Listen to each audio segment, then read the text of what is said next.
Hello mga kabibig! Welcome back sa ating bagong YouTube channel. Ito ang pinakamaingay na YouTuber sa balat ng YouTube. Ako si Kabibig, maglabag-labag na tayo with evidence kumpirmado na nga ba. Good news na nga ba ito?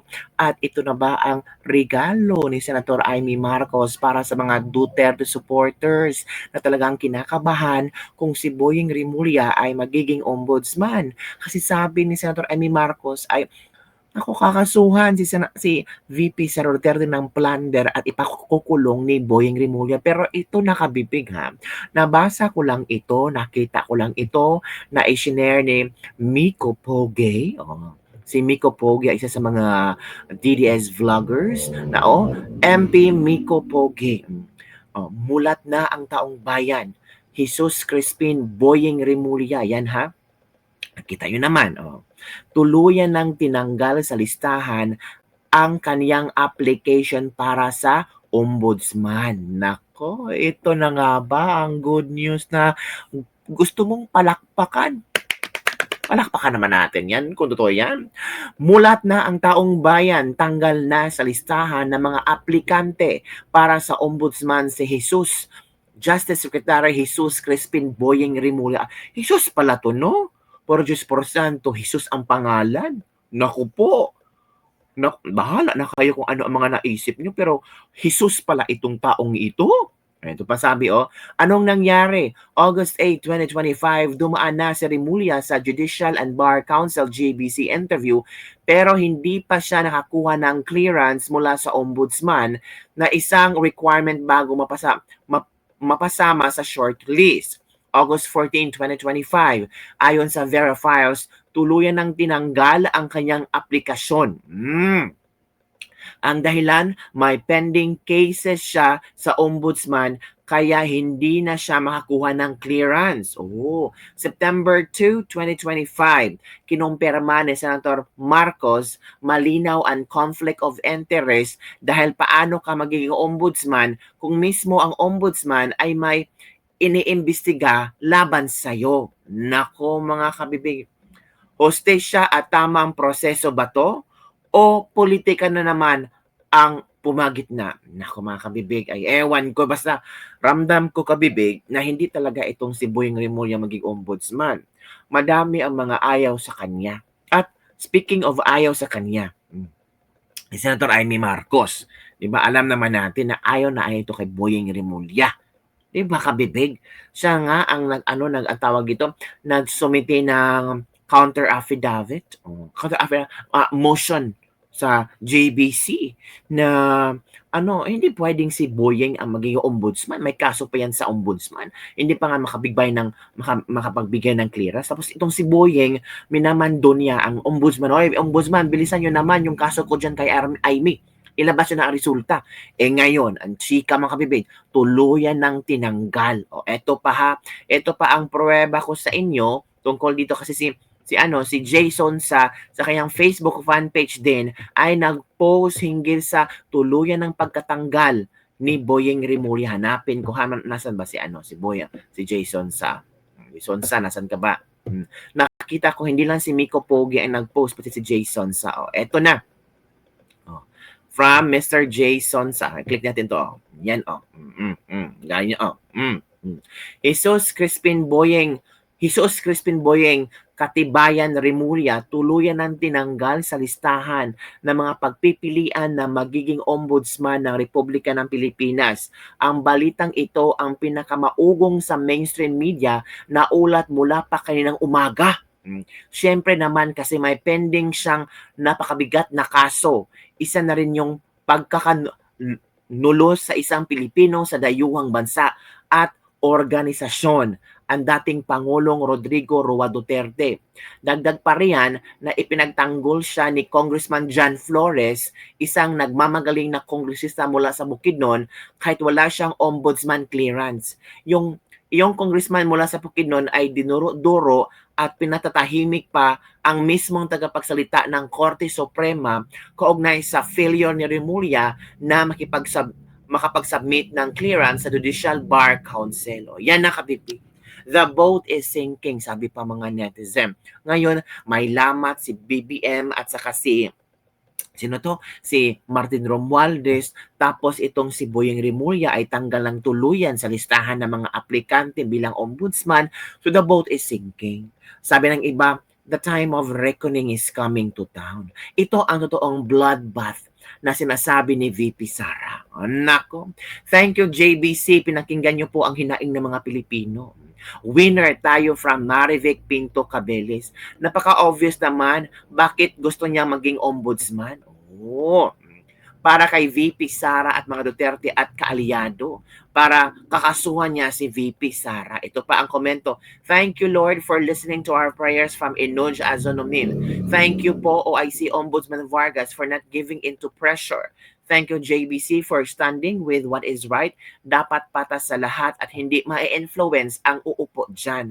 Ang benchmark po ay si dating Ombudsman Martires na walang kinikilingan. Wala po akong gustong na maupo dyan. Basta patas po kahit na sino. God bless the Republic of the Philippines. Nako, the justice is serving. Oh. Thank you, Lord, from Mary Grace Gulliver. Hindi mo pinapahintulot na makapasok sa listahan si Rimulya kasi pag nagkataon, wala ng batas talaga ang masusunod. Depende na lang sa trip nila kung sino ang gusto nilang ipakulong, gagawin talaga nila yan. O, yan that's good news, sabi ng mga netizen. Naku po, para yatang sinang ayunan. Kung totoo man ito, parang sinang ayunan ng mga tao ang resulta na hindi na talaga pwedeng makisali si Rimulya. O, ito yung video na sinabihan si Rimulya ni Atty. Topacio na delikadesa, kapal ng mukha, hindi ba siya nahihiya? O, binatikos ni PDP Laban impeachment spokes Atty. Ferdy Topacio ang susumikap ni DOJ Secretary Boyeng Rimulya na maging ombudsman kahit may kasong isinampa laban sa kanya. Ito na kabibig, manood tayo kay Atty. Topacio. Naku, parang good news ito mga kabibig. Tuluyan nang natanggal sa listahan. That's really good news kung totoo man ito. Let's listen to this. Maraming conflict of interest. Naging gabinete ka ng Pangulo, paano mo didemanda ang Pangulo pagkatapos ng kanyang term? Disqualify kung ikaw may kaso. Sabi, hindi, madidismiss na naman yan eh. Madidismiss pa lang eh. Hindi ba siya nahihiya? Binatikos ni PDP Laban Spokes Attorney Topacio ang pagsusumikap ni Boyeng Rimulya na maging ombudsman kahit may kasong isinampa laban sa kanya roon. Yan, Lord, nakakalungkot na balita. Oh, ano yun? Yung tungkol dun sa, sa dolphin. Akala ko nakakalungkot na balita, naging ombudsman si Boyeng Rimulya. Yun, nakakalungkot talaga. Tanggal nga yung pangalan niya, di ba? Oo, kasi may kaso siya at nararapat naman. Disqualify siya. Oh, pero alam mo, Freycinet Republic talaga tong si Boyeng. Dinisqualify na siya. Aha. Gusto pa niyang ituloy. Oo. Eh, paano yan? Sabi niya kasi, disqualify kung ikaw may kaso. Oh. Di ba? Sabi, hindi, madidismiss na naman yan eh. Oh, Madidismiss pa lang eh. Hindi ba siya nahihiya actually kung siya ay may pakiramdam at may delicacy siya, may delikadesa. Mararamdaman niya na ayaw sa kanya kasi Opo. hindi po nagkakaroon ng ombudsman na politiko. Napakaraming conflict of interest. Naging gabinete ka ng Pangulo, paano mo didemanda ang Pangulo pagkatapos ng kanyang term? Correct. O ang kapatid mo, politiko, may mga kapartido ka sa Cavite Province, o nanilbihan ka sa Marcos administration, paano mo didemanda yung mga dating kasama mo sa gabinete? Opo. Napakarami niyang conflict of interest. O, pagkatapos, mag-ombudsman ka. Walang ombudsman na dating politiko. Tignan nyo ang listahan. I-fact check nyo ako. Oh, hindi naman ako si Risa na puro fake news eh. Totoo po yung sinasabi ko. O, umpisa natin sa unang ombudsman. Mga retired na mahistrado. May isa, dating miyembro ng gabinete ni Pangulong Gloria Macapagal Arroyo, inimpeach nga eh. Kasi sabi nila, delikado yan. Gusto pa ba niya i-impeach siya pag nag-ibang ihip ng hangin? Hindi mas kahiya-hiya siya. Relax ka na lang. Naging gabinete ka na, tapusin mo na lang na yung less than 3 years. Maghasik ka na lang ng lagim hanggang gusto mo. Huwag naman. Huwag naman. Kasi puro pag-aasik ng lagim eh. Napakarami. So, posible nga kabibig, totoo ang ugong-ugong na tuluyan ng tinanggal itong si Martin, si basta magkapareha talaga. Itong si Boyeng Rimulya, naku paano yan kabibi? Parang hindi matutuloy ang pangarap na bituin ni Boyeng Rimulya na uupo bilang bagong ombudsman. Ito ang mga komento ng mga netizen, plan D na sad. Plan D na naman kasi mali-mali ang plan C, pupunta sa plan D. Ang daming plans nila, no? Plan A, impeachment. Plan B, ICC. Plan C, ombudsman. Ano ang plan D? 'Di ba?